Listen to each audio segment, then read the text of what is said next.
최근에 발표됐던 G2 국가의 굵직한 이슈들은 국내 시장에 상당히 큰 도움을 줬습니다. 물론 버냉키 연설은 급등을 만들었고 그리고 2분기 GDP 성장률 발표는 어제 시장을 상승 반전을 만들었죠.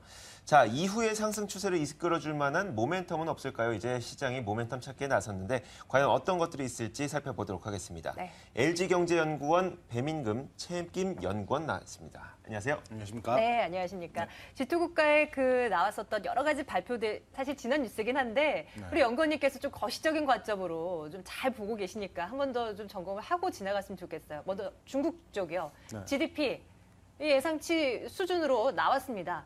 뭐 여러 가지 평가들이 들리긴 하지만 연구원님의 생각은 어떠실까요? 뭐 궁금합니다. 예상 자체는 좀 뭐 그게 긴가민가 하기도 합니다. 그래서 일단 단기적으로는 증시에 좀 약이 되는 것처럼 이렇게 보이는데 조금 더 길게 보면 또 딱히 그렇지도 않을 수도 있지 않을까 싶습니다. 그러니까 일부 6%대 전망도 나왔었고 뭐 흉흉한 이야기들 계속 나오고 있는데 네. 수치 7.5 수치 자체는 긍정적으로 볼 수 있지만 그럼에도 불구하고 다음 두 가지 좀 생각해 봐야 되지 않나 싶습니다. 하나는 2분기 바닥으로 그럼 턴어라운드 가능할 건가? 과연? 예. 네. 예. 뭐 기대를 걸 수 있는 쪽은 수출일 텐데 뭐 중국 입장입니다.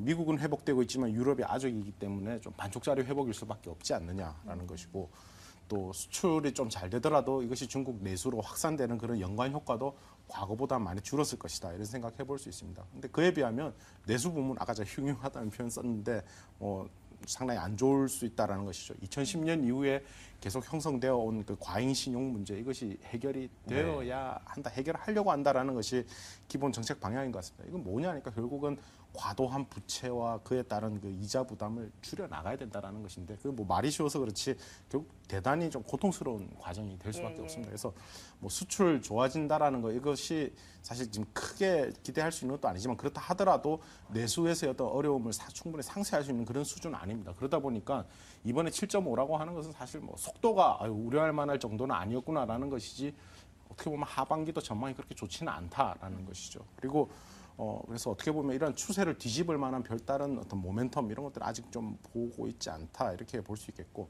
그리고 7.5란 수치 다시 한번 생각해 보죠. 논리적으로는 7%대 초반, 6%대 나왔으면 중국 정부가 이제 강하게 정책이 나와야 되는 어떤 그런 것인데 7% 중반이라고 하는 것은 어떻게 보면 지금 상황을 시진핑 정부가 그대로 감수하고 안고 가겠다라고 하는 어떤 그런 어떤 속내를 읽을 수 있는 수치다 이렇게도 볼 수 있겠습니다. 그러니까 단기적으로 안도감을 주고 있는 것은 사실인데 좀 더 길게 보면 결국 그렇지가 않을 수 있다. 오히려 하반기에 중국 경기를 둘러싼 불확실성은 좀 더 커졌다. 그러니까 그 불확실성이라고 하는 것은 뭐 좋은 방향일 수도 있습니다. 뭐 대규모 부양책이 나온다든 그럴 수도 있고 경제가 더 안 좋아질 수도 있고라고 하니까 사실 안심할 수 없다 이런 것이고 사실은 지금 생각으로는 어떤 형태로든 이미 중국 정부가 어떤 미니 부양책이라 그럴까요? 또 좀 질적인 완화책 이런 것들 준비하고 있을 것이라고 생각을 하고 있습니다. 네.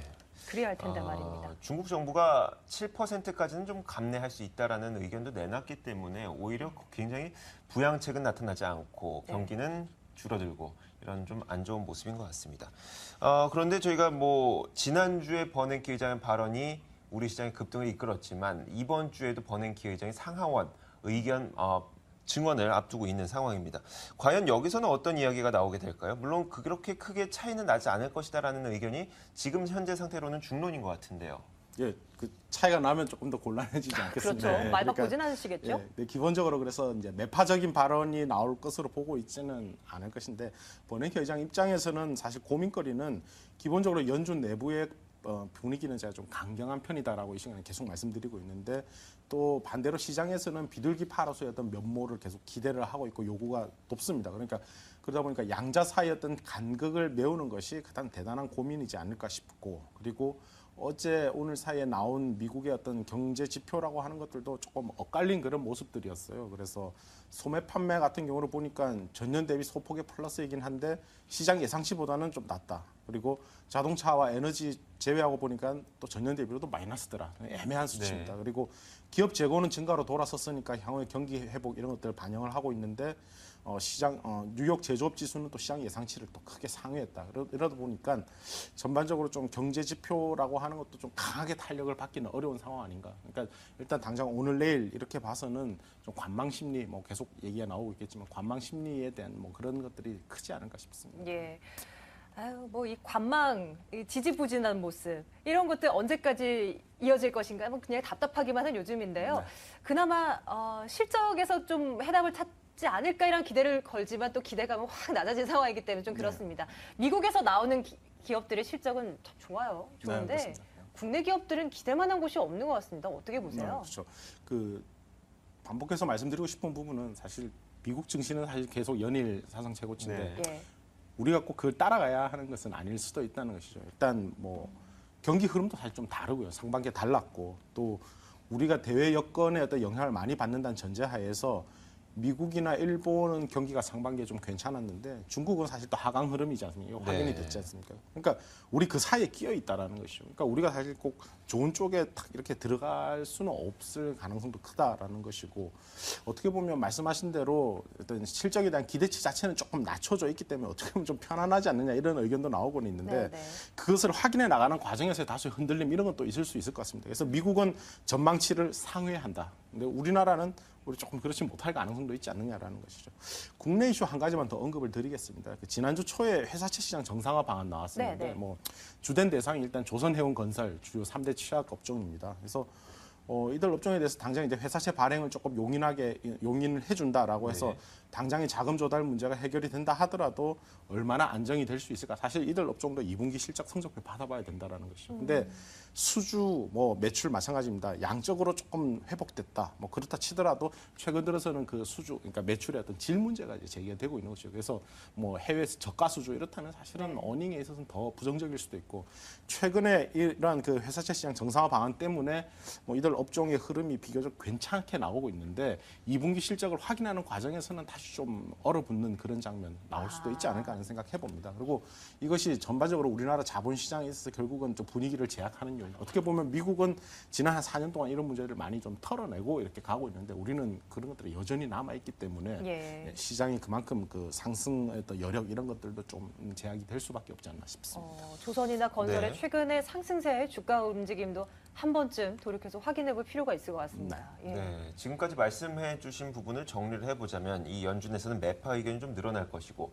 중국의 하반기 경기도 갈수록 성장률 전망치는 좀 낮게 보고 계시는 것 같아요. 그렇다면은 하반기 시장에 대한 거의 뭐 시각이 약간 좀 부정적인 것 같은데 어떻습니까? 지금 좀 모멘텀이 없을까요? 기본적으로는 아까 제가 중국 불확실성 크다라고 말씀드렸는데 네. 그 모멘텀이라는 측면에서는 뭐 위쪽 아래쪽 다 제공을 해주는 것 같습니다. 그래서 어떻게 보면 뭐 아주 뜨뜻미지근한 그런 어떤 정책 대응이 나온다라고 한다면은 시장도 그럭저럭 안도하면서 미국이 이끄는 그런 어떤 상승장에 좀 어떻게 견인이 될 수 네. 있을 것 같은데 만약에 어떤 정책 대응이라고 하는 부분이 그에 미치지 못한다라든지 아니면 뭐 어떻게 보면 지금까지처럼 무대응으로 계속 일관을 한다. 혹은 더 강경한 어떤 기조가 나온다라고 하면은 사실 아래쪽으로 더 염두를 두어야 하는 것 아닌가. 그래서 어떻게 보면 아시아에서의 어떤 신흥시장 경제, 신흥 경제권 전체의 어떤 문제라고 이렇게 볼 수 있을 것 같습니다. 그러니까 아까도 말씀드렸지만 선진국은 그동안 지난 한 4, 5년 동안 특히 미국은 어떻게 보면 구조조정 혹독하게 많이 했다라는 것이죠. 네. 근데 신흥국들은 작년부터 이미 어떤 기존의 성장 방식 이런 것들이 더 이상 좀 통하지 않는 정책 대응의 수위도 낮아져 있고 기존의 성장 방식은 좀 한계에 부딪혀 있는 그런 모습으로 보입니다. 그러다 보니까 뭐 원자재 수출해서 뭐 소득을 늘려나간다라든지 반대로 국내 투자를 많이 해서 소득을 늘려나가는 이런 모델들이 더 이상 유효하지 않다라는 것이죠. 뭐 그나마 가망이 있다면 그래도 우리나라나 중국처럼 상품, 그러니까 제품을 만들어서 수출하는 쪽이 그나마 괜찮은데 유럽 쪽에서 어떤 회복 이런 것이 쉽지 않기 때문에 아직은 좀 반쪽짜리 회복일 수밖에 없지 않느냐. 기본적으로 경기 흐름 우리도 위쪽으로 가고는 있는 것 같습니다. 그런데 그 속도라는 것이 자꾸 제약이 되고 있고 또 중국 문제 때문에 발목을 잡히는 그런 상황이지 않을까 싶고요. 그리고 유럽에서의 어떤 그런 것들이 분위기 반전 이렇게 생각하지 않나요? 제가 아마 지난 한 달 사이에 유럽에서 어떤 조금 더 호전적인 상황 그렇게 되면 장세에 큰 영향을 줄 수 있다 말씀드렸는데 최근 들어서는 조금 오히려 반대 이거 아무래도 좀 늦춰지는 것 같은 네. 분위기인 것 같습니다.